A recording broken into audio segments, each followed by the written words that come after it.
მოგესალმებით მეგობრებო, დღეს წერთ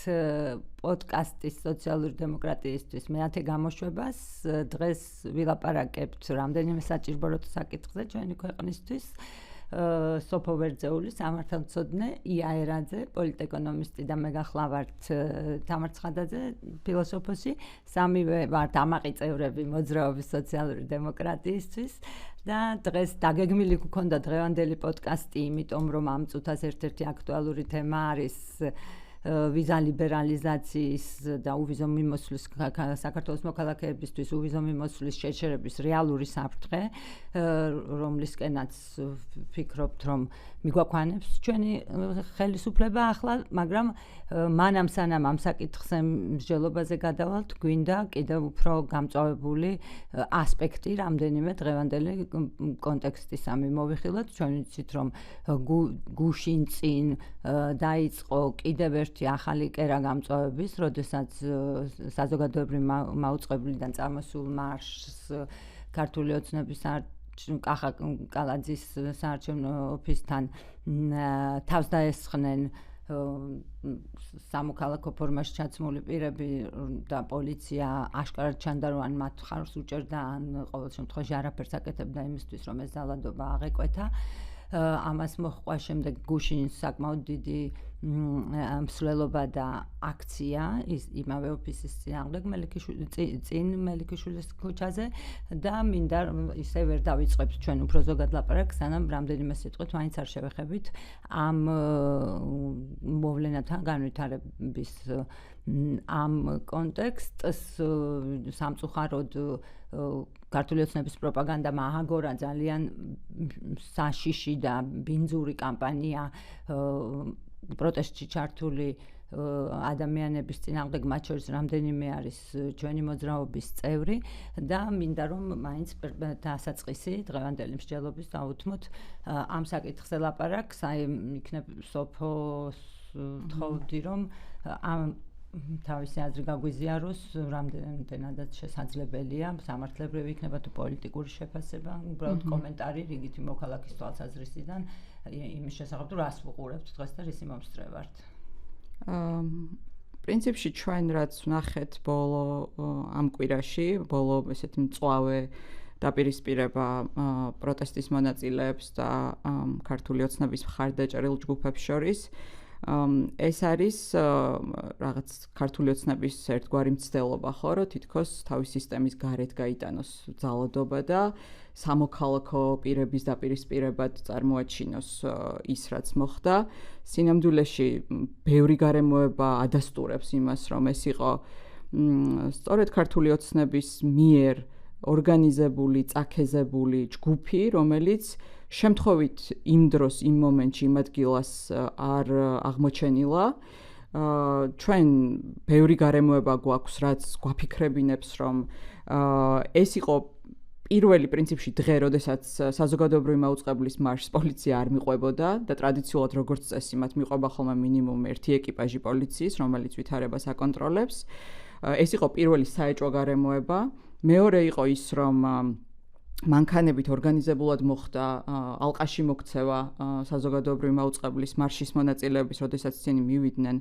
კალაძის ოფისთან და ამაზე პოლიციას არანაირი რეაგირება არ ქონია. მესამე იყო ის, რომ ეს ჯგუფები უკვე იყვნენ მობილიზებული ადგილზე და არა მარტო ქუჩაში, არამედ შტაბშიც შიგნით რამდენიმე ათეული პირი და მიმდებარე ქუჩებზე, ხო? და იმის შემდეგ, რაც მანქანებმა ალყაში მოაქციეს მარშის მონაწილეები, ამის შემდეგ ყველა მხრიდან ესე ორგანიზებულად დაიწყო თავდასხმა, ფიზიკური სიტყვიერი შეურაცხყოფა მარშის მონაწილეების მიმართ და კიდევ გარკვეული პერიოდი პოლიცია ადგილზე არ გამოჩენილა, ხო? ადგილზე გამოჩენის შემდეგაც კი რაც ნორმალურ შემთხვევაში სამართალდამცავი სისტემა უნდა გააკეთოს, გარდა იმისა, რომ რა თქმა უნდა დეესკალაცია პირველ ეტაპზე და დაშორიშორება ერთმანეთისგან ეს პირველი ამოცანა, ამის შემდეგ არის სამართლებრივი რეაგირებები, რაც უნდა მოყვეს ძალადობის ფაქტებს და ეს ძალადობა რა ხარისხის იყო, რა ინტენსივობის იყო, ჟურნალისტების მასალებში ყველაზე კარგად ჩანს, ხო, იქ ქალების მიმართ ასაკოვანი ხალხი იყო, არავის გამორჩევა იქ არ ხდებოდა, ხო, ძალადობა იყო ერთნაირი ხაირად ყველას მიმართული, მათ შორის გოგოები, როგორ ცემეს, როგორ ათრიეს, ჟურნალისტების მიმართ რა დამოკიდებულება იყო ნახეთ და ამის მიუხედავად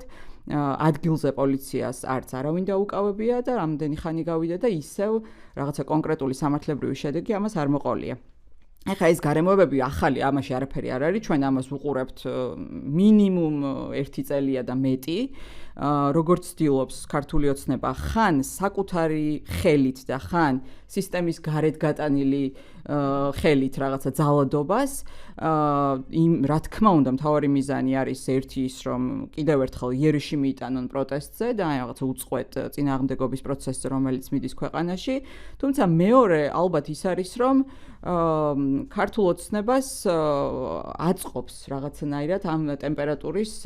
მომატება თვითმმართველობის არჩევნებამდე, ამის წარმოჩენა როგორც რაღაცა თითქოს ორი ჯგუფის დაპირისპირება და ეხა პროპაგანდაში და ნახავდით ხო სოციალურ ქსელებში გამოხმაურებას, ეს რაღაცნაირად ესე ითარგმნება, ხო, მივიდა მარში პროვოკაციისთვის და აბა რა ექნა ეხლა იმ ხალხს ხო უნდა გაეცათ პასუხი. მთელი აზრი ეხა ქართული ოცნების არის ის, რომ აი წარმოაჩინოს მარშის და პროტესტის მხარეს პროვოკატორები და თვითონ რაღაცა ღირსების დამცველები. სინამდვილეში ვინც ამ კადრებს ნახავს, რაც იმ დღეს მელიქიშვილზე ხდებოდა, თუ კი ვინმე უღირსად იქცეოდა, თუ კი ვინმე კანონს არ ღვევდა და ვინმე პროვოცირებდა, იყო სწორედ ის ჯგუფი, რომელიც კახაკალაძის შტაბში იყო გამაგრებული და ელოდებოდა მარშის ადგილზე მისვლას. ამიტომ აქ ორი აზრი არ არის, რასთან გვაქვს საქმე და ის, რომ დაუსჯელობა,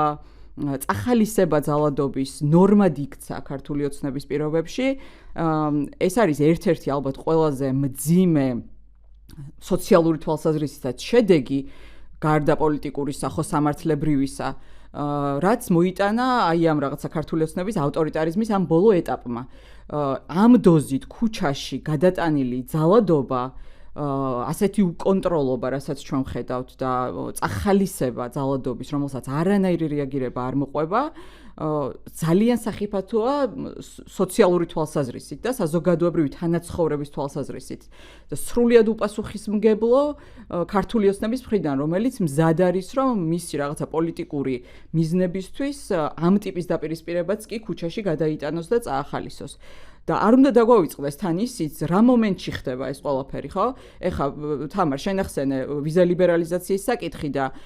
ზუსტად აგვისტოს ბოლომდე ქართულ ოცნებას ჰქონდა ვადა ევროკავშირის მხრიდან მიცემული იმისთვის, რომ გარკვეული ნაბიჯები გადაედგა და ეჩვენებინა, რომ ის მზად არის გადაარჩინოს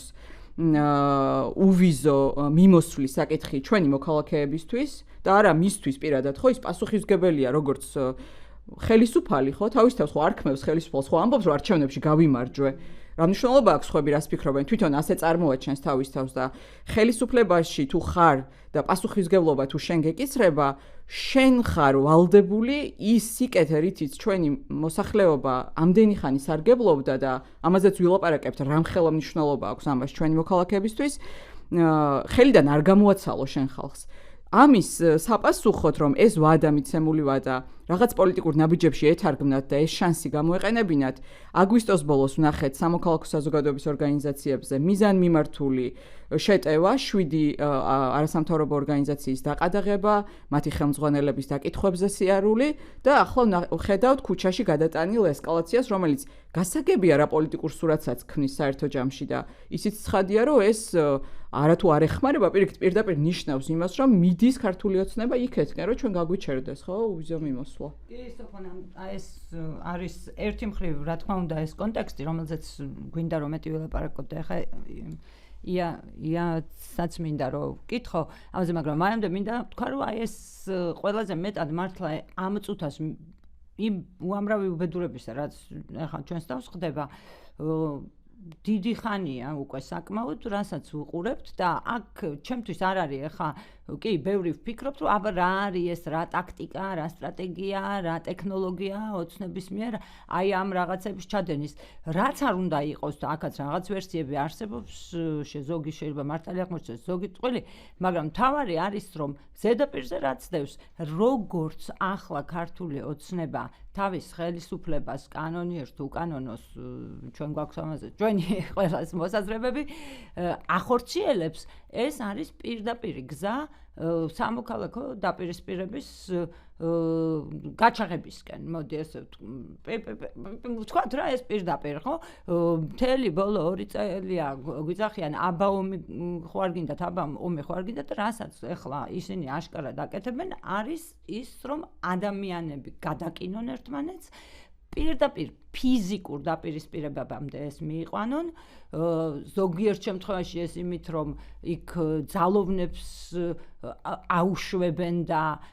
ხალხს აცემინებენ, რის საპასუხოდ მერე, რა თქმა უნდა, სხვა მეტი ადამიანი გამოვა, ზოგიერთ შემთხვევაში იმით, რომ თავიანთ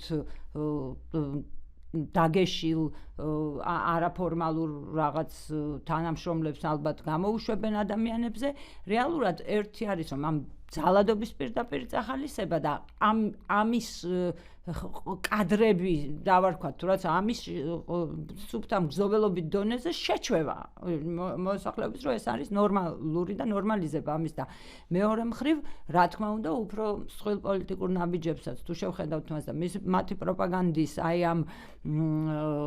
სტრატეგიას, რაც აქვთ აღებული, ფიზიკური ძალადობის იქეთაც ჩვენი საზოგადოების უფრო და უფრო იქეთკენ წაყვანა, რომ ხალხი დაიხლიჩოს იმის მიუხედავად, ვინ ეთანხმება ერთმანეთს, არ ეთანხმება საზოგადოება, იმას ნიშნავს, რომ უნდა ვიცხოვროთ ერთად უთანხმოებების, პოლიტიკური გემოვნების განსხვავებების თუ სხვა ტიპის განსხვავებების მიუხედავად, შეუძლებელი გახადოს თანაცხოვრება ადამიანების აქ ჩვენს სახელმწიფოში და საზოგადოებაში. ეს არის ჩემთვის პირადად ერთ-ერთი ყველაზე ტრაგიკული ზოგადი სურათი, რასაც მე ვუყურებ და ეს იყო, ვთქვათ, ამ ზოგადი სურათის დეტალი იყო კიდევ ერთი ნაბიჯი, გუშინ წინ რაც გააკეთეს. აქვე მინდა ვთქვა, ბევრმა გააკეთა ეს ისე ანალიზი ამას და კომენტარი, რომ გუშინაც ახლა, როდესაც უკვე უფრო დიდი რაოდენობის ხალხი მივიდა იმის საპასუხოდ, რაც გუშინ წინ მოხდა, ნახეთ, რომ პოლიცია საერთოდ აღარ იყო იქ მოშორებული, ის რკინის ჯებირებიც კი მოშორებული იყო, რომელიც გუშინ წინ ედგათ და ისევ საბედნიეროდ გუშინდელმა დღემ ჩაიარა ისე, რომ არც ერთმა მხარემ და მე ეჭვი მაქვს, რომ ოლოდინი მათ ჰქონდათ, რომ პროტესტის საზოგადოების ნაწილი რაღაცა ტიპის აგრესიას გამოიჩენდა და საბედნიეროდ ეს არ მოხდა და გადავრჩით, მაგრამ აშკარა არის, რომ ამის პროვოცირება სურდათ მათ, რა მიზნებით და რა იმით ამაზე ჩაღრმავებას ამ შემთხვევაში საერთოდ არც კი ვთვლი საჭიროდ, იმიტომ რომ რაც არ უნდა იყოს მათი გათვლა, ფაქტი არის, რას შიშველი ფაქტებია ის თუ რას აკეთებენ. ეხლა მინდა ბოდიში რომ ესე გადავუხვია ძალიან და დავშორდით სოფომ ძალიან კარგად მიიყვანა, რომ ეს ყველაფერი თან კეთდება აი იმ კონტექსტში, როდესაც ჩვენი საზოგადოება და ჩვენი მოქალაქეები სარგებლობენ უკვე რამდენიმე წელია იმ ძალიან დიდი შეღავათით, რაც არის უვიზო მიმოსვლა შენგენის ქვეყნებთან და ამ კონტექსტში ხელისუფლება ისევ ძალიან ვერაგულად იყენებს ამ სიტუაციას, რომ ფაქტურად მძევლად ვყავართ დაყვანილი ქართული საზოგადოება თავისი ხელისუფლების და ხელისუფლების შენარჩუნებაზე არ არის აქ ლაპარაკი, მართვის იმ ავტორიტარული სტილის შენარჩუნებისთვის, რომელსაც ისინი გზას ადგანან და მისი უფრო გამკაცრების და გაღრმავების გზაზე, რომ არც ერთი ნაბიჯი არ დათმონ, აი ამის სანაცვლოდ მზად არიან აშკარად, რომ დათმონ აი ეს შეღავათიც, რომელიც არის ჩვენი მოქალაქეების ძალიან დიდი წილისთვის და მთელი საზოგადოებისთვის ძალიან მნიშვნელოვანი მონაპოვარი ბოლო წლების შენგენთან უვიზო მიმოსვლა. რა თქმა უნდა, ეს უფრო ფართო კონტექსტში ბევრ სხვა რაღაცასთანაც არის დაკავშირებული, უფრო ზოგადად ევროინტეგრაციის კურსთან საქართველოსი, ასევე რა მომავალ ალიანსებში წარმოუდგენია საქართველოს თავი ამასთანაც, მაგრამ დღეს ახლა მაინც უფრო კონკრეტულად იქნება აი ამაზე ვიმსჯელოთ და აი იქნება იამ გითხრას ახლა უფრო დეტალურად როგორ წარმოუდგენია ის თუ რა რისკების წინაშე ვართ ასეთი შემთხვევა ეს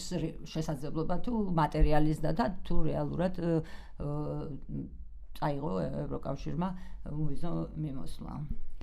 კი, მოგესალმებით, ჩვენს მსმენელს მივესალმები. მე მგონია, რომ პირიქით ახლა ძალიან საჭირო იყო აი ამ მძიმე კონტექსტზე საუბარი, იმიტომ რომ რაზეც სოფო შენი საუბრე და თამარ შენც გაამახვილე ყურადღება, კიდევ ერთხელ უფრო ცხადი შეიძლება გახდეს მსმენელისთვის თუ რამდენად უფრო და უფრო ხისტად და უფრო ცხადად იხატება ის თუ რაზე არის წამსვლელი ხო ეს ხელისუფლება იმისთვის რომ თავისი ძალაუფლება შეინარჩუნოს და მათ შორის თამარმა ძალიან ზუსტად აღნიშნა აი ეს მძევლის პოზიციაში ყოფნა რისი განცდაც მე პირადად უკვე დიდი ხანია მაქვს რომ მთელი ქვეყნის მოსახლეობის ბედი და ჩვენი კეთილდღეობა და ის თუ როგორ ვიცხოვრებთ სამწუხაროდ და ტრაგიკულია ნამდვილად გახდა რამდენიმე ადამიანის თითზე ჩამოსათვლელი ადამიანების პირადი სურვილების და აი მათი პირადი ინტერესების საკითხი და ვიზა ლიბერალიზაციის გაუქმება და ეს საფრთხე რომლის წინაშეც ახლა დგას ქვეყანა არის ზუსტად ამის ერთ-ერთი ძალიან ცხადი მაგალითი და გამოსახულება ხო ეხლა შეიძლება ბევრმა იფიქროს და ეს გასაგებიც იქნება და საქართველოში ალბათ მოსახლეობის უდიდეს ნაწილს იმდენი ხანია უკვე 10 წლეულებია ესმის ხო ეს ევროპაში ევროკავშირში გაწევრიანება დაახლოვება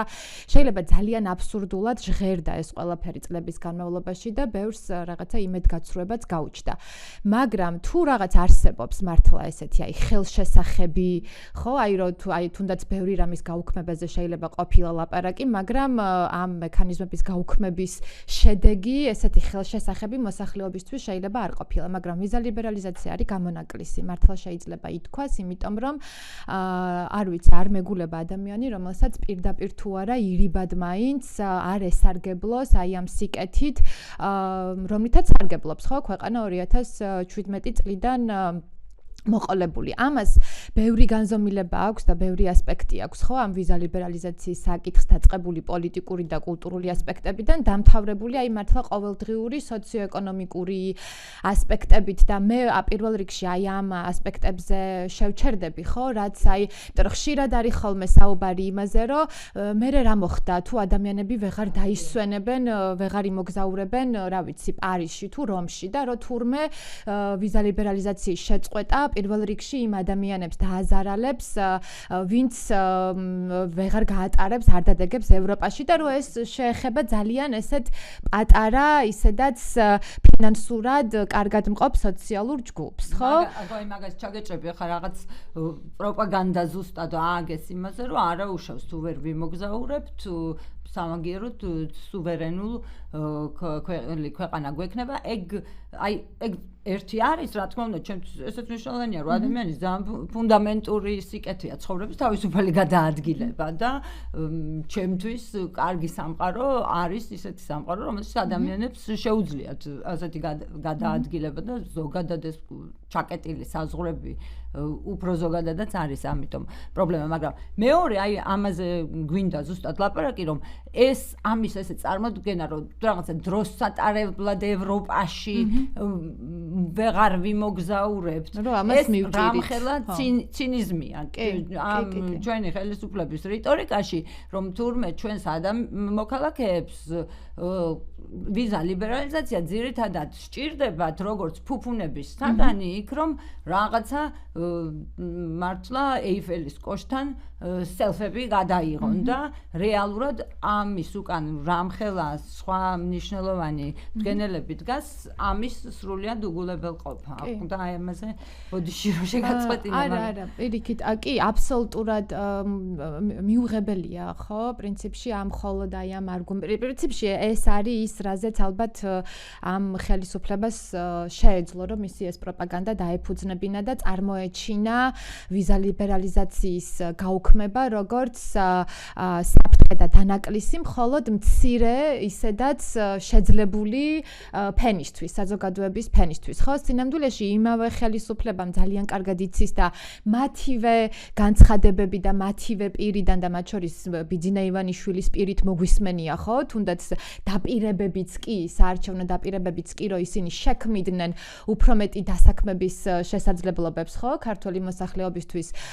ევროპაში და ძალიან კარგად მოეხსენებათ სინამდვილეში ეს რა საკითხებთანაც არის დაკავშირებული, ხო? იმიტომ რომ თვითონ ხელისუფლებაც კარგად იცის, რომ საქართველოს ეკონომიკა ეხლა მიუხედავად იმ სტატისტიკური მონაცემებისა, რასაც მართლა ცხვირწინ გვიფრიალებენ დღეში 2-ჯერ და დღეში 3-ჯერ, ხო, როგორ ყვავის და როგორ ბრწყინავს და როგორ გაუსწრო ქართულმა ეკონომიკამ ევროპას და ასე შემდეგ, რომ ეს ყველაფერი არის სინამდვილეში მართლა ფარატინა ფურცელი და არაფერს არ ნიშნავს, ხო? მაგრამ მიუხედავად ამისა, მნიშვნელოვანია, რომ ზუსტად ამიტომ და სწორედ ამიტომ ჩვენ ვისაუბროთ იმ საფრთხეებზე და იმ ადამიანების იმ ჯგუფებზე, ხო, და იმ სოციალურ ფენებზე, რომლებისთვისაც ყველაზე მტკივნეული იქნება აი ამ ვიზა ლიბერალიზაციის დაკარგვა და ეს კიდევ ერთხელ, ხო, ეს არ იქნება მოგზაურობის ან დასვენების გამო, არამედ მათი ეკონომიკური შემოსავალის გამო. იმიტომ რომ სტატისტიკა აჩვენებს ძალიან ცხადად და ძალიან მკაფიოდ, რომ განსაკუთრებით 2017 წლიდან მოყოლებული არის გაზრდილი, ხო, არა მარტო, ანუ ეს აქთან საუბარი არის ლეგალურ შრომით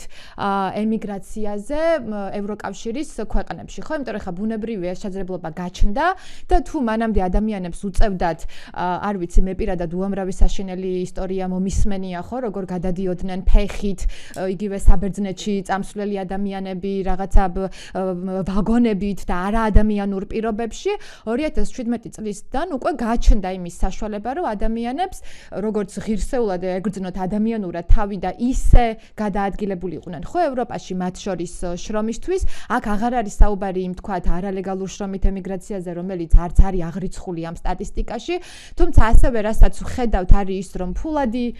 გზავნილები, ხო, ეს გადმორიცხვები, რომელთა ჯამურადაც ამ ფულადი გზავნილების წილი და მნიშვნელობა სულ უფრო იზრდება ჩვენი ეკონომიკისთვის. კი, შეიძლება სულ არის საუბარი პირდაპირ უცხოურ ინვესტიციებზე, ჯერ კიდე, მაგრამ რომ შევადაროთ, ხო, ამ ეკონომიკაში რა წილი აქვს თუნდაც ფულად გზავნილებს და პირდაპირ უცხოურ ინვესტიციებს, აღმოჩნდება, რომ აი ეს ჩვენი ემიგრანტების მიერ იქ ევროპაში და ზოგადად მსოფლიოს სხვადასხვა ქვეყნებში გამომუშავებული ფული, რომელიც მე ერიცხებათ მათ ოჯახებს, ხო, საქართველოში, ბევრად უფრო მნიშვნელოვანი არის მთლიანი ეკონომიკისთვის და 2024 წელს თითქმის მშპ-ს მთლიანი შტო პროდუქტის 12%-ს მიაღწია ამან და ეს 2-ჯერ და 2.5-ჯერ უფრო აღემატება პირდაპირ უცხოური ინვესტიციების წილს, ვიდრე ვთქვათ ნებისმიერი სხვა ტიპის შემოსავლები, რაც ეკონომიკაში შემოდის, ხო? და ეს არის, რა თქმა უნდა, ის თანხები, რომელიც აქ მცხოვრები ადამიანებისთვის ხშირად არის შემოსავლის ერთადერთი წყარო. და ეს ყველამ ვიცით, ხო? ჩვენმა მსმენელმაც იცის. აი, მაგ მინდა ეგეც დავაზუსტო, ხო? ეკონომიკის არ ვიცი, მე ეკონომისტი არანაირად არ ვარ, მაგრამ ეს ზედაპირული წარმოდგენით რაც მაქვს იმ შემოსავლებსაც და იმ მშპ-საც, რასაც თვლიან, იმ მშპ-ს რაღაც წილი წარმომიდგენია, რომ არის უფრო ისეთი, რომელიც ფართო მოსახლეობის სარგებლობას ეხმარება და არის რაღაცა შემოსავლები, რომლებიც კონცენტრირდება მართლა ყველაზე მდიდრების ხელში. ამ ხრივაც ალბათ აი ნაფიქრი გექნება, რომ მართლა ის ძალიან ცუდია ჩვენი ეკონომიკის დამოკიდებულება, რა თქმა უნდა, ამ გზავნილებზე და იმიგრირებული ძიმე შრომით პირობებში ჩაბმული ადამიანების ხარჯერამ ცხოვრობს, მაგრამ მეორე მხრივ ეს არის ზუსტად ალბათ მშპ-ს თუ შემოსავლების ის ნაწილი, რომელიც ყველაზე ერთ-ერთი ყველაზე მნიშვნელოვანი კომპონენტია რიგითი ადამიანების აქ თავის გადარჩენისთვის, ხო? აი ესეც არის, არ ვიცი. ეს დადგენილიც არის და დათვლილიც არის, რომ ეს ოჯახები, რომლებიც იღებენ, ხო, აი ამ ფულად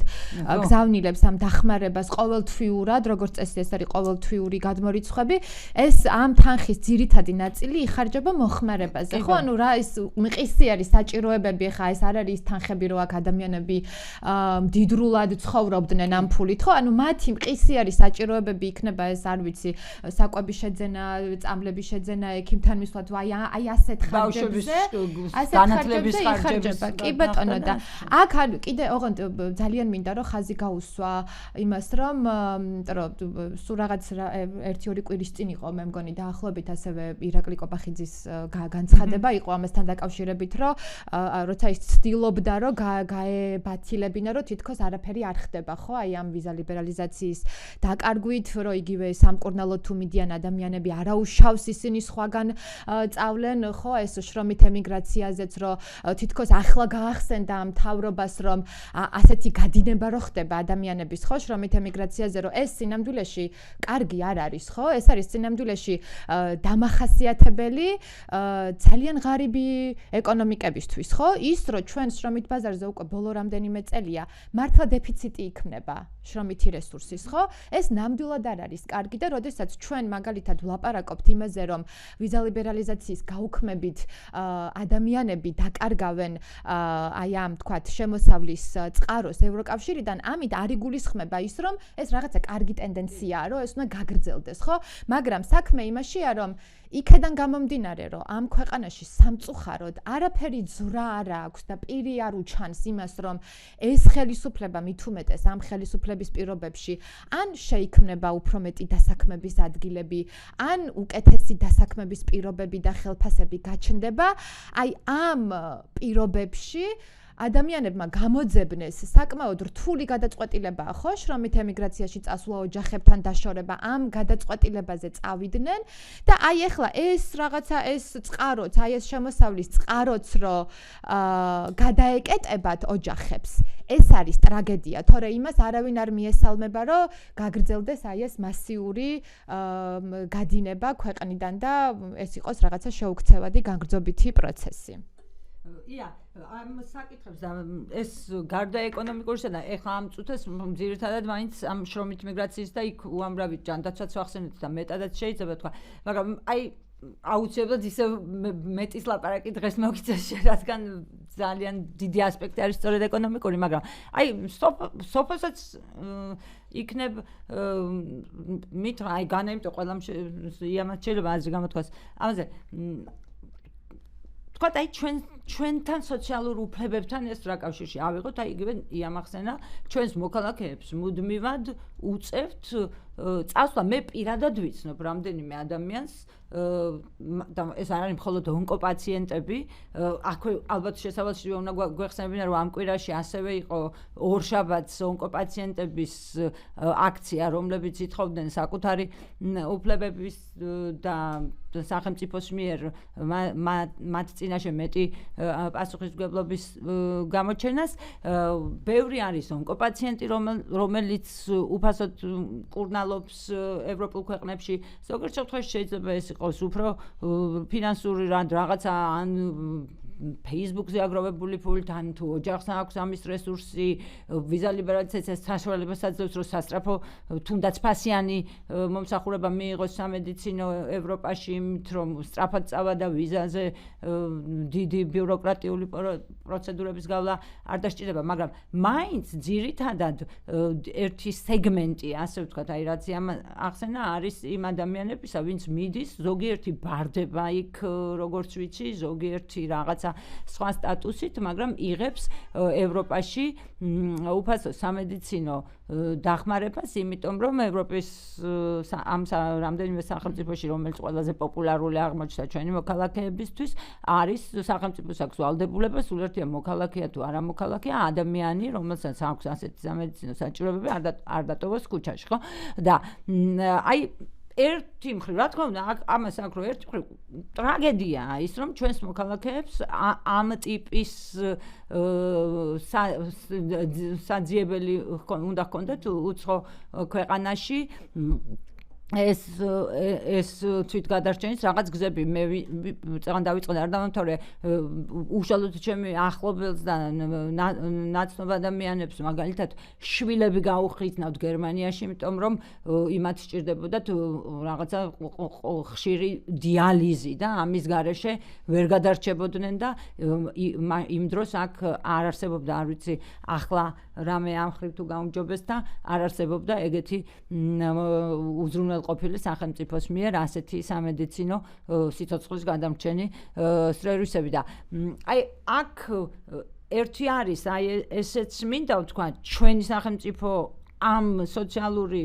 უფლებების ვალდებულებას რომელსაც იღებს რამეს თუ ხედავთ რომ აკეთებს და როგორ უნდა აკეთებდეს და მეორე ასევე შრომის უფლებებთან დაკავშირებითაც და ჯანდაცვისაც და სხვასაც ახლა როდესაც ჩვენი ქართული ოცნება გვეუბნება რომ აი აღარ გვინდა მოგზაურობა ამ დიდწილად ისეთი აუცილებლობებით წასული ხალხის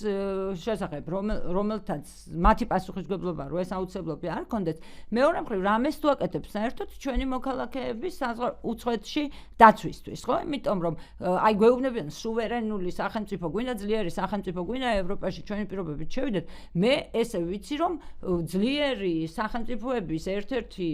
ასპექტი ზუსტად ის არის რომ ისინი თავიანთი მოქალაქეების უფლებებზე ზრუნავენ არა მხოლოდ თავიანთ საზღვრებს შიგნით, არამედ თავიანთ საზღვრებს გარეთაც და იმის ნაცვლად რომ ჩვენი მმართველები ახლა გვეუბნებოდნენ რომ ჩვენ მოქალაქეებს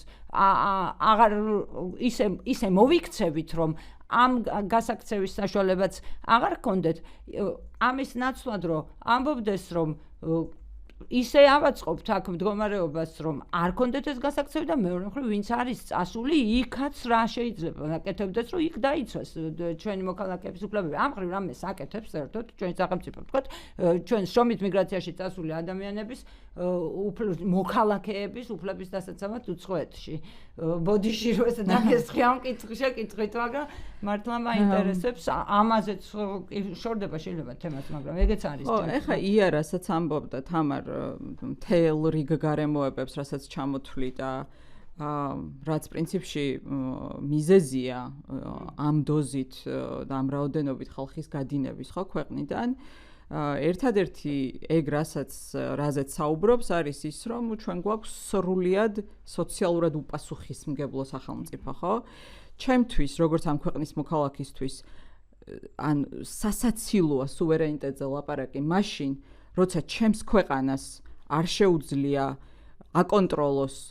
ჰაერის ხარისხი, რძის ხარისხი, წყლის ხარისხი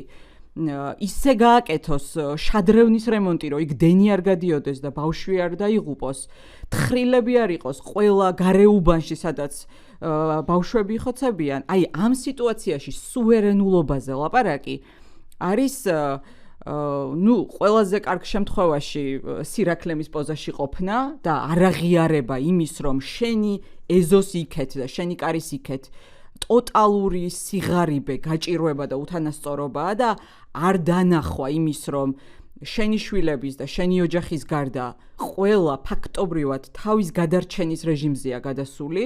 და არა დაზოგვაზე, არა გაფართოვებაზე, არა უკეთესი ცხოვრების მოწყობაზე, არამედ იმაზე, რომ თვიდან თვემდე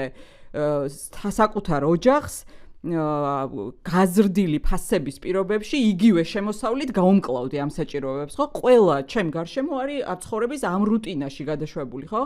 კარგ შემთხვევაში ეს არის და ცუდ შემთხვევაში არის უფრო მეტი ვიდრე პოლიტიკური უპასუხისმგებლობა, ხო? დანაშაული შენი ხალხის და საზოგადოების წინაშე. შენი ულაპარაკო სუვერენულობაზე, გქონდეს პრეტენზია, რომ საერთაშორისო ასპარეზზე სერიოზულად აღგიქვან და ამ დროს არ შეგეძლოს შენ ქვეყანაში ხარისხიანი ჯანდაცვის, განათლების ელემენტარული რაღაც ყოველდღიური სოციალური საჭიროებების დაკმაყოფილება ისე, რომ შენგან არ გარბოდნენ იმ ქვეყნებში, რომელსაც მე თიც უქნევ და ეუბნები, რომ აი მე როგორ იცვარ, ეგეთი მიმიღე. ხო, აი არაფრის შეცვლა არ მჭირდება, აი თავისთავად კარგი ვარ. ირაკლი კობახიძე რო ვარ, ანუ თავისთავად საკმარისი ვარ, თვითკმარი ვარ იმისთვის, რომ ვიყო ევროკავშირის წევრი. აი ხვალვე თუ მოგცემენ წევრობას, მივიღებ და მზად ვარ. რისთვის ხარ მზად? რომელი შენი ეკონომიკური იქნება, უსაფრთხოების პროფილი იქნება, დემოკრატიის იქნება, რეფორმების ინსტიტუტების, რომელი შენი დარგი და სფერო არის დღეს მზად, რომ გახდეს არა მარტო ეკონომიკურად, პოლიტიკურად ინტეგრირებული ევროკავშირში. ეს ხო მარტო ეკონომიკური ერთობა არ არის და კიდევ კარგი რო არ არის. ხო, კიდევ კარგი რო რაღაცა ტიპის დემოკრატიული და ფასეულობების სისტემა არის, რომლის დაკმაყოფილებაც უწევს წევრ სახელმწიფოებს. არიან წევრები, რომლებიც ამას არ ღვევენ და ევროკავშირის წევრები არიან და უდიდესი თავის ტკივილია ახლა ევროკავშირისთვის ასეთი ქვეყნები, ხო? უნგრეთი იქნება თუ სხვა. ეს იმას არ ნიშნავს, რომ რაღაცა 64-ია ევროკავშირი და პრობლემა არ აქვს და საკუთარი გამოწვევები არ აქვს, მაგრამ შენ რო ვიღაცას აქედან თიც უქნევ, სერიოზული რო გამოჩნდე რაღაც საბაზისო ფუნდამენტურ პოლიტიკური სერიოზულობის კრიტერიუმს ხომ უნდა აკმაყოფილებდე. ხო არ შეიძლება იძახო, რომ აი ეს მართლა არ შეიძლება ვიყოთ ისევ იმ რიტორიკაში, რომ მაშასადამე ევროპელი. არა ხარ, ანუ მაშასადამე ევროპელი რას ნიშნავს? შენი შეხედე შენს ინსტიტუტებს ერთი ადამიანის ხასიათზე ჩამოკიდებული ქვეყანა ხარ, იამ რაც თქვა. ჩვენი მძევლობა და ტყვეობა ხო ამაში მდგომარეობს. შენ შეიძლება შენს პირად ურთიერთობაში როგორი პარტნიორიც გინდა ისეთი არჩიე, როგორი ურთიერთობებიც გინდა ისეთი კონდეს და როგორი არასერიოზულიც გინდა ისეთი იყავი, მაგრამ შენ რო ქვეყნის მართვის პრეტენზია გაქვს, არ შეიძლება ეს შენი პირადი ხასიათი გადმოიტანო სახელმწიფოს მართვაში და როგორ ხასიათზეც გაიღვიძებ, მაშინ რა ვიცი, გადაწყვიტო, ეხლა სასამართლოზე კონტროლი მინდა, ეხლა ანტიკორუფციული ბიუროს ჯიბეში ჩადება მინდა, ეხლა მინდა ევროკავშირს თიც დავუქნევ, ეხლა მინდა ტრამპს წერილს გავუგზავნი სრულიად არასერიოზულს. ეს ხო არ არის ნორმალური პოლიტიკური მდგომარეობა. თან სოფო ესეთ იმასაც ხო გააჩნია ვის უქნებ ხო თიც ამ სუვერენულობაზე რომ საუბრობენ და თან ისე გამოყავდა ხო ეს პროპაგანდა ერთ-ერთი ხაზი რაც იყო ამ ხელისუფლების რომ თითქოს აი ეს ევროკავშირი ყვებავდა და აფინანსებდა მთელი ამ წლების განმავლობაში საქართველოში მხოლოდ და მხოლოდ NGO-ებს, მხოლოდ და მხოლოდ მედიებს, ეხლა აპარაკობენ რომ ესენი აფინანსებენ აქტივისტებს და ამ დროს სინამდვილეში თუ ჩავიხედავთ ხო მართლა უშუალოდ მონაცემებში აღმოჩნდება რომ ყველაზე მეტი დაფინანსება საითაც მიდიოდა ევროკავშირისგან ეს იყო თავად საქართველოს მთავრობა ხო მარტო ბოლო 5 წლის განმავლობაში ევროკავშირს საქართველოს სამთავრობო ინსტიტუტებზე გაცემული აქვს დაახლოებით 520 მილიონი ევრო და ამაზე ბევრად უფრო ნაკლები სადღაც 59 მილიონი ევრო არის ჯამურად რაც მოდის სამოქალაქო საზოგადოებაზე ხო და სად მიდიოდა ეს ფული მიდიოდა თავდაცვის სამინისტროში ეს ფული მიდიოდა რეგიონული და ინფრასტრუქტურის განვითარების სამინისტროში სოფლის მეურნეობის სამინისტროში მუნიციპალიტეტების დონეზე განხორციელებულ პროექტებში იყო პირდაპირ და უშუალო საბიუჯეტო დახმარება იმიტომ რომ აქაც სულ პრობლემები გვაქვს და ეხლა მართლა შენი ის ხაზი რო გავაგრძელო ხო თუ აი ასეთი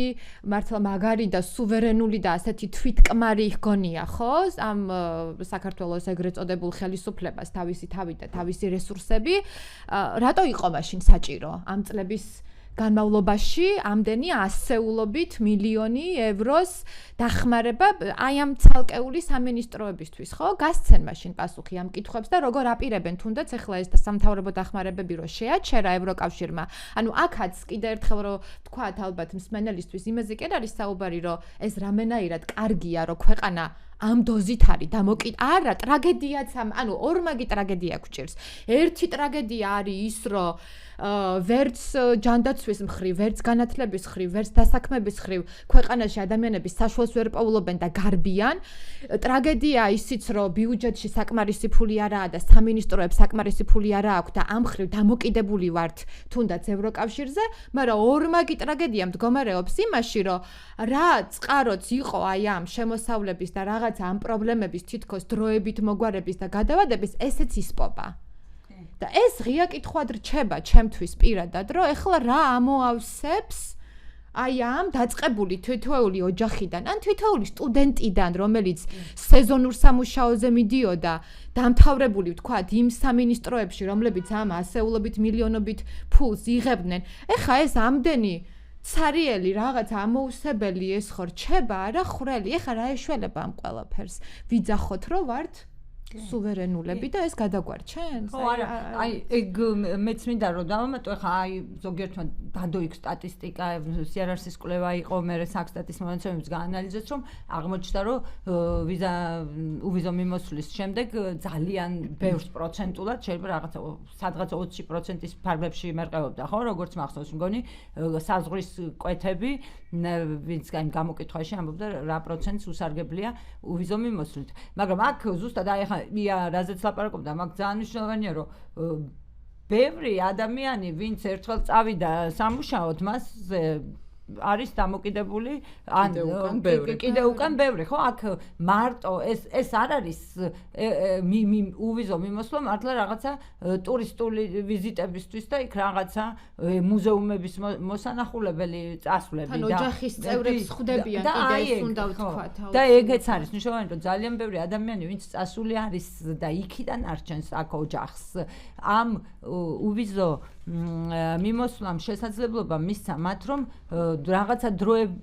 პერიოდულობით მაინც ოჯახის წევრები ენახათ, ჩამოსულიყვნენ საქართველოში, მართლა ოჯახის მახსოვს აი უფრო ადრინდელ დროში დოკუმენტური ფილმიც აქვს, 1-2 გადაღებული, ძალიან საინტერესო ნანახი მაქვს. ოჯახის წევრის დაკრძალვაზე ვერ ჩამოდიოდნენ ქალები, სამუშაოდ წასულები, იმიტომ რომ არალეგალურად იყვნენ და ეშინოდათ, რომ უკან ვეღარ დაუბრუნდებოდნენ და ოჯახის რჩენის ამ სახსარს დაკარგავდნენ. ანუ ერთი მხრივ არის ეს უშუალოდ ეკონომიკური დამოკიდებულება, მაგრამ მეორე მხრივ არის, რომ კი ჩვენ ბევრს ვამბობთ, ამაზე ბევრი კვლევა არის და ბევრი შფოთვაც არის, რომ თქვათ ქალები, რომლებიც წასული არიან სამუშაოდ და ეს ზრუნვის დეფიციტს ვამბობთ ჩვენ აქ, რომ მათი ბავშვებზე ეს როგორ აისახება, მათ ოჯახის წევრებს როგორც აისახება, მაგრამ ამ უვიზო მიმოსვლამ შესაძლებელი გახადა, რომ რაღაცა პერიოდულობით მაინც ოჯახის წევრებს ერთმანეთი ენახათ, აქედან ჩასულიყვნენ წასული ქალების შვილები მათ სანახავად, ან პირიქით თვითონ ქალებს მართლა რაღაც ძალიან მნიშვნელოვან თარიღებზე მაინც ან სამთოში ერთხელ მონატრების შემთხვევაში თავიანთი ოჯახებში დაბრუნება და ისე მშვიდად წასვლა სამუშაოდ შეძლებოდა და ეგეც არის ძალიან მნიშვნელოვანი. ხო, ერთი ალბათ ეხლა რაც უნდა ვთქვათ ასევე, ხო, რა პროპაგანდა როგორც აყენებს, ხო, საკითხს. აი დაახლოებით ასე რომ ვთქვათ, რომ ეხლა რა ვქნათ, რადგან ღარიბები ვართ ღირსებაზე, უარს ხო არ ვიტყვით, ნუ რა ვქნათ ეხლა, რასაც მოგთხოვენ, ყველაფერს ხო არ გავაკეთებთ. ალბათ მთავარი სათქმელი ისიც არის, რომ ეს სიღარიბე რაღაცა ჩვენი ბედისწერა, ხო არ არის? ჯერ ეს ერთი ეს სიღარიბე და უთანასწორობა, რაც არის ჩვენ საზოგადოებაში, არის შედეგი მრავალწლიანი, არა, მარტო ქართული ოცნების და კიდევ უფრო შორს რო წავიდეთ, მრავალწლიანი მიზანმიმართული ეკონომიკური, პოლიტიკური რაღაც გეგმების და სტრატეგიების, რომელიც ჰქონდა ამ ქვეყანას და მეორე, ჩვენი ბედისწერა როგორ არის სიღარიბე, როდესაც ჩვენ გარშემო ვხედავთ ოჯახებს, რომლებსაც საერთოდ სხვა რეალობაში ცხოვრობენ, ხო? მათთვის ქართულ ოცნებასთან დაახლოებული ბიზნესებისთვის, მათი ოჯახის წევრებისთვის, ჩინოვნიკებისთვის, არც ერთი ეს პრობლემა, რაზეც ახლა ჩვენ ვლაპარაკობთ, არ არსებობს, დღის წესრიგში არ დგას. ამიტომ კიდე ერთია ესეთი პოლიტიკური უნამუსობა, რომ რა ვქნათ ახლა ღარიბები რო ვართ, ამის გამო ღირსებაზე უარს ვერ ვიტყვით. თვითონ ღირსებაზე პირველ რიგში, იმიტომ ამბობენ უარს, რომ არც ერთი ეს საკითხი მათ არ დაუდგებათ, მათ ოჯახებს, მათ შვილებს არ დაუდგებათ, ხო? ნებისმიერ მათგან შეუძლია ჩარტერით გააფრინოს კონტინენტის სხვა კონტინენტზე თავისი შვილის სასწავლებლად და არც ერთს არ დაუდგება ის პრობლემა, როგორ მისცეს განათლება ან სამედიცინო სერვისი თუ ვინმეს დაჭირდება, ხო? და რასაც ახლა ჩვენ ვამბობთ, ვინ მოიკითხა საერთოდ ემიგრაციაში ხალხი, რამე შეგხვედრიათ, აი მას შემდეგ რაც ევროკავშირმა გაფრთხილება მისცა საქართველოს, რაიმე პროექტი ქართული ოცნების, რაიმე შეხვედრა, საკონსულტაციო ფორმატი, ვინმე საერთოდ კითხა ჩვენს მოქალაქეებს ადგილზე ან ემიგრაციაში, თქვენ რას ფიქრობთ, თქვენ რა გამოწვევის წინაშე დაგაყენებთ ეს გადაწყვეტილება, ვინ მოგცა შენ უფლება ხელისუფლებას რო არქმევ შენ თავს. ვინ მოგცა უფლება შენი ხალხის ნების და აზრის გარეშე გადაწყვიტო და მართლა საბოტაჟი მოუწყო შენ ქვეყანას. როცა ყველა გამოკითხვა რა მნიშვნელობა აქვს ანუ რომელს ენდობი არენდობი აქ არ არის დიდი ცდომილება არც ერთში ევროკავშირის მიმართ ჩვენი საზოგადოების განწყობა ქართულმა ოცნებამაც რო იკულიოს მეტნაკლებად იგივე შედეგს მიიღებს მისივე ამომრჩევლის უდიდესი ნაწილი ევროკავშირში საქართველოს ინტეგრაციას მხარს უჭერს და როცა ასეთი სურათი გაქვს შენი მოსახლეობის აბსოლუტური უმრავლესობა ევროკავშირს ხედავს დღეს ეკონომიკურ პოლიტიკურ უსაფრთხოების თვალსაზრისით შენ სანდო პარტნიორად და შენი გადარჩენის რაღაცა გზად შენ ვინ მოგცა უფლება ამ აზრის კითხვის კონსულტაციის ამაზე შენ საზოგადოებასთან საუბრის გარეშე მიიღო გადაწყვეტილება და თან მე სხვებს დაუძახო საბოტაჟის მომწყობები ხო თან ალტერნატივასაც არ სთავაზობ ხო ანუ ეგ არის ალბათ კიდე რომ ამაზეც კი არ იწუხებს თავს პრინციპში არავინ და არ შეუწუხებია თავი აქამდე ამ ჩვენი ხელისუფლებისგან რომ მაშინ რაღაცა ალტერნატივა რაღაცა ესეთი ოქროს გეგმა რომელიც ძალიან დიდი ეჭვი მაქვს რომ ანუ ხო რაღაცა ანუ გაქვს მოუგვარებელი ცუდი ხელისუფალი ხარ გაქვს მოუგვარებელი პრობლემები ეხა ჩვენ კი ემიგრაციაზე გავამახვილეთ ყურადღება მაგრამ ჯანდაცვალსაც ცოტათი შევეხეთ იმ სოციალურ პრობლემებსაც შევეხეთ რომ ეს ოჯახების გახლეჩვის და საერთოდ სოციალური ქსოვილის რღვევას რომელიც 90-იანი წლებიდან მოგვდებს და რაც ქვეყანაში ცხოვრობს იმის მესამედი მოსახლეობის საზღვარგარეთ ცხოვრობს ამას შევეხეთ განათლებაზე ცოტა ვთქვით უამრავი მოუგვარებელი პრობლემა გაქვს ესე იგი ხარ ცუდი ხელისუფალი ხო ადამიანები თავის საშუალად გარბიან სხვაგან ამ წყაროსაც ახშობ გაუგებარი მიზეზების გამო ნუ გასაგებია რატომაც იმიტომ რომ არ უნდათ რომ ელემენტარულად დემოკრატიული პრინციპები დაიცვან ადამიანის უფლებები დაიცვან გამოხატვის თავი ანუ ამ ძალიან შეიძლება ეს არ იცის ყველა მსმენელმა მაგრამ რაზეც არის საუბარი და თავარი ფუნდამენტი და თავარი მიზეზი რაც გახდა ხო აი ამ ვიზა ლიბერალიზაციის შეჩერების ეს თქვათ მიზეზი ყველაზე მთავარი აქ არის ის რომ ძალიან კარგად დაინახეს გარედან რომ ეს ხელისუფლება პატივს არ სცემს ადამიანის უფლებებს, პატივს არ სცემს შეკრების, გამოხატვის თავისუფლებას, არ იბრძვის კორუფციის წინააღმდეგ. აი ასეთ საბაზისო პრობლემებზე რაზეც ჩვენ არც კი გვჭირდება სინამდვილეში არანაირი გარედან მითითება, ხო? ჩვენ თვითონაც ძალიან კარგად ვიცით. და ამ პრობლემების მოგვარების მიუხედავად და ამ პრობლემების თვალის გასწორების მაგივრად და რამე ალტერნატივების და რაღაცა ხსნის და გამოსავლების ფიქრის ნაცვლად რაღაცა ფარატინას სიტყვებს თავაზობენ რომ რაღაცა გაუგებარი ღირსებით არ ვიცი საით მივდივართ საერთოდ. კი ძალიან აი მე მინდა კიდე ერთი ძალიან ბევრი ასპექტი აქვს და ბევრად მეტის მოსწრება გვინდოდა მაგრამ ყველაფერს ვერ ვასწრებ. ორი რაღაც მინდა ვთქვა ერთი აი ამ რაც თქვა და მეორე ერთი მხრივ თან ამ პროპაგანდის კონტექსტში სულ გეუბნებიან რომ აი ეკონომიკა იზრდება მაგრამ რას ვხედავთ ჩვენ რომ რაიმე იმ ადამიანებს ვისთვისაც გადარჩენის გზა არის ახლა უცხოეთში მუშაობა და იქიდან გზავნილები რამე ალტერნატივას უქმნიან ამ ეკონომიკის მე ხო ამაზე და მეორე ხა ორივე თქვით და ამაზე რაღაც ეს მათი პროპაგანდის ეს ნაწილი რო არის რომ აი ჩვენ ახლა სუვერენიტეტი ღირსებით უნდა წავიდეთ აქ სუვერენიტეტი რას ნება სუვერენიტეტი არ არის ქართული ოცნების ფორმალური და არაფორმალური ელიტის თავნებობის უფლება. სუვერენიტეტი არის ადამიანების ხალხის ნების გათვალისწინებით აი სოფორაზეც ლაპარაკობდნენ. ეხლა ამ პროპაგანდის ნაწილში კიდევ აი რაც ერთ-ერთი ბევრი სხვა ასპექტთან ერთად არის დამთრგუნველი ჩემთვის რო ვთქვა რომ ხალხს რას აჩერებენ რომ იცით რა თქვენ არ იცით ჩვენ გვაქვს რაღაც გეგმა და აი ბევრი სამწუხაროდ მართლა საწოწარკვეთილი ადამიანი რო იცით რაღაცას დაალაგებენ ეხლა აი ეს სუგესვის რომ აი დაალაგებენ ევროპასთან ნუ გეშინეთ მაგათ იციან როგორ ქნან რაღაცა ჯერ ერთი აი რაზეც ლაპარაკობდა მაგაზე მომინდა ამ კომენტარის გაკეთება ერთია რომ არაფერი მაგარა ჩანს რომ რამეს დაალაგებენ საკუთარი ინტერესების ხარჯი და საკუთარი ისე ფინანსური იქნება თუ ძალაუფლების შენარჩუნების ინტერესების კბილებით დაცვაზე უარს იტყვიან და მეორე არის ეგ რომც იყოს ხო ეგ რანაირი მართლობაა ხალხს მართლა ხო უნდა კითხოს ხელისუფლებამ არ ვიცი რამეში უნდა ჩანდეს იმის ნაცვლად რომ გვეუბნებიან ახლა რომ აი იქ რაღაცა არც მინდა გავიმეორო ეს ქალი და კაცის ამბავი რეალურად ის რა მოთხოვნა იქნება თუ რაც იქნება ვინმე ამოიღო და ნახა აბა რა არის რას ხოვენ სასამართლო აი იქნება სოფო გაჩერე სასამართლო მოაგვარეთ ეხლა აქვე მინდა აი ამაზე ეხლა ძალიან თუ არ გადავდივარ კონტექსტიდან ერთი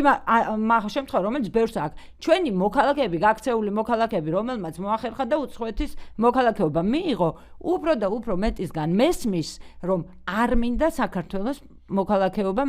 ხო არის ჩვენთან ეს რომ მეორე მოქალაქეობა დავიმატო იმიტომ რომ უკვე არა მხოლოდ ეკონომიკური არამედ მათ აქვთ შიში რომ საქართველოში ჩამოსვლისას თუ ექნებათ საქართველოს მოქალაქის ქეობა მეორე მოექცევიან ქართული ოცნების უსამართლოს სასამართლოს უკანონო კანონების ზემოქმედების ქვეშ მე პირადად ვიცნობ რამდენიმე ადამიანს რომელიც ფიქრობდა რომ ამერიკის მოქალაქეობა მოიპოვა და ან ევროპის ზოგიერთი მოქალაქეობა 90-იანებში წავიდა ზოგიერთი მე და უნდოდა და განცხადებაც კი ქონდა დაწერილი რომ საქართველოს მოქალაქეობაც აღედგინა და ბოლო დროს განვითარებულმა მოვლენებმა ეხლა ბოდიში ძალიან რომ დავშორდი ვიზა ლიბერალიზაციის თემას მაგრამ ჩემთვის არის ესეც მჭიდრო კავშირში თუ საითკენ მიყავს ამ თავისი თავნება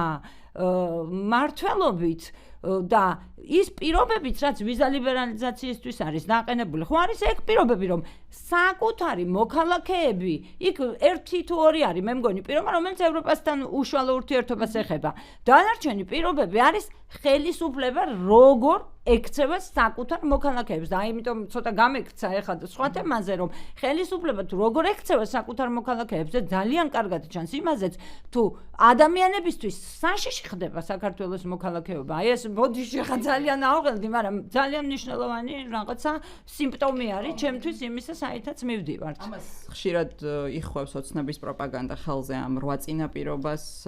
და იმ პუნქტებს რაც ევროკავშირმა გაუზიარა საქართველოს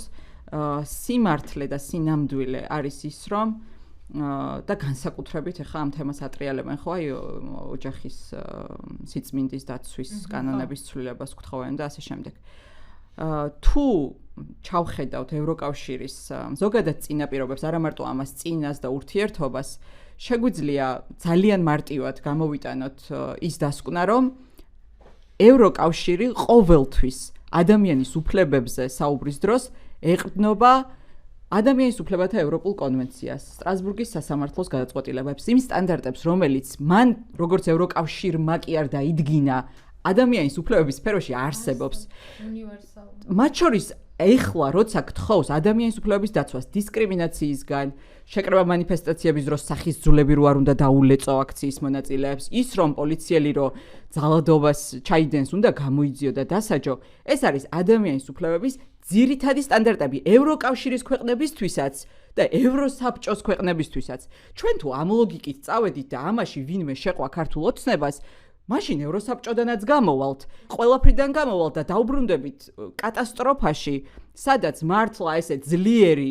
მოერევა სუსტ ქუჩაში, ვიღაცა გადარჩება, ვიღაცა ვერ გადარჩება და იქნება ქაოსი. საიდან ამოსვლასაც ამდენი წელია ვცდილობთ და რაღაცნაირად მართლა იარასც ამბობდა რა, ეს ევროკავშირი ბევრი ადამიანისთვის შეიძლება ხშირად აბსტრაქტულად ისმოდა და ჩანდა ხო ევროკავშირში ინტეგრაცია, მაგრამ რო შევხედოთ კონკრეტულად გარდა საბიუჯეტო ხარდაჭერისა და დახმარებებისა პირადი ან ფულადი თანხა პირდაპირაც მოდიოდა. ამის გარდა ხო იყო სექტორული მხარდაჭერა. ევროკავშირი ჩვენგან რას ითხოვდა? ითხოვდა სასამართლო რეფორმას, პროკურატურის რეფორმას, დამოუკიდებელი ანტიკორუფციული ორგანოს შექმნას, დამოუკიდებელი საგამოძიებო მექანიზმის შექმნას, რომელიც წამების, ძალადობის საქმეებს გამოიძიებდა, ითხოვდა შრომის ინსპექციის შექმნას, რომ ხალხი რო ცვივა მშენებლობებიდან და დილას სამსახურში რომ მიდის და ღამე სახლში რო ვეღარ ბრუნდება, შრომის პირობები ისეთი რო გქონდა ამ ქვეყანაში, შრომის ინსპექცია ევროკავშირის მოთხოვნით შეიქმნა ამ ქვეყანაში, ხო? ითხოვდა საჯარო სამსახურის რეფორმას, ასეულობით ადამიანი გამოყრილი რო ყავს პოლიტიკური ნიშნით ბოლო პერიოდში სამსახურებიდან, ზუსტად მაგას ითხოვდა პროფესიონალიზაციას საჯარო სამსახურის და არა პოლიტიზირებას. ითხოვდა დისკრიმინაციის აღმოფხვრას, იმიტომ რომ დისკრიმინაცია, ძალადობა, დაჩაგვრა სუსტის პირდაპირ წინაპირობაა ემიგრაციის. იმიტომ ამ 8 პუნქტშიც მათ შორის ისეთი მუხლები, რომელიც ითხოვს იმას, რომ შენ ქვეყანაში ყველა სოციალურ ჯგუფს მშვიდად და უსაფრთხოდ შეეძლოს ცხოვრება. ეს ოჯახის სიწმინდის კანონიც იმიტოა დისკრიმინაციასთან კავშირში, რომ თუ სხვადასხვა მოწყვლადი ჩაგრული ჯგუფები ვერ შეძლებენ უსაფრთხოდ იგრძნონ ამ ქვეყანაში თავი, რა თქმა უნდა, მოუწევთ დატოვონ ეს ქვეყანა და პირდაპირ ემის ეს ემიგრაციას, პირდაპირ ემის ევროკავშირის წევრი ქვეყნებში გაზრდილ გადინებას, ხო? და ლოგიკურია ახლა ქართულმა ოცნებამ როგორც არ უნდა სცადოს ევროკავშირი რაღაცა ოჯახის სიწმინდესთან კონფლიქტში დააყენოს, სინამდვილეში ევროკავშირი არაფერს არ ითხოვს იმაზე მეც, ვიდრე მაგალითად ევროსაბჭოს სტანდარტები ითხოვს ადამიანის უფლებების დარგში. უბრალოდ ამ დეტალებში შესვლა, რა თქმა უნდა, არავის არ აწყობს, იმიტომ რომ გამოჩნდება მთავარი, რომ რასაც ახლა ისინი ცდილობენ, ჩვენ ვართ deep state-ისთვის მიუღებელი და ახლა deep state-ი არის ყველა, ხო, ევროკავშირის deep state-ია. როგორ ხარ შენ, როგორც პოლიტიკური ჯგუფი მიუღებელი, როცა შენ დროს მიიღე ვიზა ლიბერალიზაცია, შენ ასოცირება, ვიზა ლიბერალიზაცია, კანდიდატის სტატუსი შენ დროს მოგცეს, შენ კი არ ხარ მიუღებელი. მიუღებელია შენი მართვის ფორმა. შენ როგორც კი გადაწყვიტე, რომ გახდე ავტორიტარი, რომელსაც უნდა რომ ტახტი მემკვიდრეობით გადასცეს, არავინ არ ასუნთქოს ამ ქვეყანაში, არავინ არ იაზროვნოს ამ ქვეყანაში, ვინც განსხვავებულად ფიქრობს. აი იმ მომენტიდან შენ კი არ გახდი, შენი მართლობის წესი გახდა შეუთავსებელი ევროკავშირთან და იქეთ ხო არავინ არ გეკაჩება. შენ და შენმა მოსახლეობამ განაცხადეთ, რომ გინდა წევრობა ამ პოლიტიკური და ეკონომიკური ერთობის და ევროკავშირი გეხმარება, მათ შორის ფინანსურად, რომ დაუახლოვდე, თუ შენ არ გინდა, ძალით არავინ არ მიგათრევს არსად, ხო? უბრალოდ ეს ეხლა რიტორიკა ევროკავშირის მიმართ, მე არ მგონია რომ აქ გაჩერდება. ეს ხო მართლა ის არ არის, რომ აი ხა ევროკავშირი არ გვინდა. ამათ არ უნდათ არაფერი, რაც მათ ძალაუფლებას მოთოკავს. და იგივე ევროსაბჭო, მაგიტომ ვამბობ, ეს სტანდარტები ევროსაბჭოშიც მოქმედებს, ხა, რა ვიცი, შემდეგი თუ იქნება, რომ ევროსაბჭოდან გამოვალ და სტრასბურგის სასამართლოც აღარ იარსებებს ჩვენი მოქალაქეებისთვის, ეგ კიდევ უფრო დიდი ტრაგედია იქნება. მან დავამატებ, თუ შეიძლება, რომ ძალიან კარგად ჩამოთვალე შენ, ხო, აი ეს სექტორული დახმარებები და ეს ჩარევა, ხო, ესე რომ ვთქვათ, რა სფეროებში და რა საკითხებში მოდიოდა ევროკავშირისგან, ხო, იქნება ეს სასამართლოს რეფორმა, იქნება ეს კორუფციასთან ბრძოლა, იქნება ეს შრომის ინსპექციის შემოღება. სინამდვილეში ზუსტად ეს რეფორმები და ეს მოთხოვნები გახდა მიზეზი იმისა, რომ აი ამ ცუდი ხელისუფალი, რო ვთქვით, ხო, ამ ჩვენმა ცუდმა ხელისუფალმა თავი შებოჭილად იგრძნო. ზუსტად აი ამ იქ რო გთხოვენ, რომ ეხლა ეს სოციალური სტანდარტი, ეხლა ეს ვთქვათ შრომის უფლება, ვთქვათ ეს განსაზღვრე, სამუშაო დრო განსაზღვრე, მინიმალური ხელფასი დააწესე, იქ რაღაცა ეკოლოგიური სტანდარტი დააწესე. ეს ყველაფერი უპირისპირდება, აი თავიდან რომ ვამბობდით, რომ ეს მცირე რიცხოვანი ელიტების ხელში რო არის მთელი ქვეყანა, აქ მარტო პოლიტიკურ ძალაუფლებაზე ხო არ არის. ბუკვალურად და მატერიალურად და პირდაპირ მნიშვნელობით არის მთელი ქვეყანა რამდენიმე ადამიანის ხელში, იმიტომ რომ იქნება ეს მიწა, ტყე, რა ვიცი, მდინარის კალაპოტი თუ რამე, წიაღისეული თუ რესურსი, ყველაფერი გადანაწილებულია რამდენიმე ადამიანზე და მათ უშუალო მომხრეებზე, მათ ლოიალურ პირებზე. და რაში აწყობთ? აი ამ ადამიანებს რაში აწყობთ, რომ ვიღაცამ მით უმეტეს გარედან მიუთითოს, რომ ეხლა შენ მაგ შენს ბიზნესში ყველაფერი ხო მთელი ქვეყანა ხო ამათი ბიზნესია თან. შენს ბიზნესში დასაქმებულ ადამიანს ეხლა ეს ხელფასი გადაუწესე რა, შრომის უსაფრთხოება გაზარდე. იქ ჰაერის თუ მდინარის დაბინძურების სტანდარტი განსაზღვრე. იქ ჯარიმა დაიწესე შენ რო იმ საწარმოო ნარჩენს არ აწყობთ. და ეს რო არ აწყობთ, ეს არის მაგათი სუვერენულობა. სინამდვილეში როგორც ესმით და რის სუვერენულობასაც იცავენ, ხო? ეს არის მათი პირადი და მათი უშუალო წრის ავტონომიის და თვითნებობის, თავგასულობის დაცვა. ეს არის მათი პირიდან წარმოთქმული სუვერენულობა, აბსოლუტურად სხვას არაფერს არ ნიშნავს. ეხლა ბიკო გვანიშნებს რომ უნდა დავასრულოთ ისე რომ შეჯამების დროც დიდად აღარ რჩება და ამიტომ ძალიან დიდი მადლობა. ჩვენ რა თქმა უნდა, ბევრად მეტის მოსწრების იმედი გქონდა, მაგრამ თითოეული თემა იმდენად ბევრი სხვადასხვა რაღაცა მასავით ბევრი სხვადასხვა ფესვის მქონია, რომ ვერ შემოვსაზღვრეთ კონკრეტულად ჩვენი მსჯელობა ვიწროდ ამ ვიზა ლიბერალიზაციის საკითხით. უბრალოდ მინდა დავასრულო, რა თქმა უნდა, ეხლა აი ბოლოს ბევრი კითხვა ისმის, ახლა რომ აი ევროკავშირი ცუდად მოიქცევა თუ კარგად მოიქცევა ვიზა ლიბერალიზაცია, რომ შეგვიჩეროს. ამაზე ახლა ჩვენ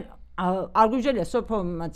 იამაც ძალიან კარგად თქვეს, ევროკავშირი შეგვიჩერებს თუ არ შეგვიჩერებს,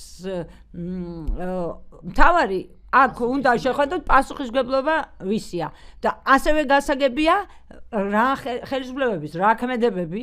რა დამოკიდებულება და რა ასე ვთქვათ, გადაწყვეტილებები და ეს რაღაცა თამაშები, ასე დავარქვათ, რომელიც ზოგიერთ რაღაცა ძალიან გონივრულად და ბრძნულად ეჩვენება,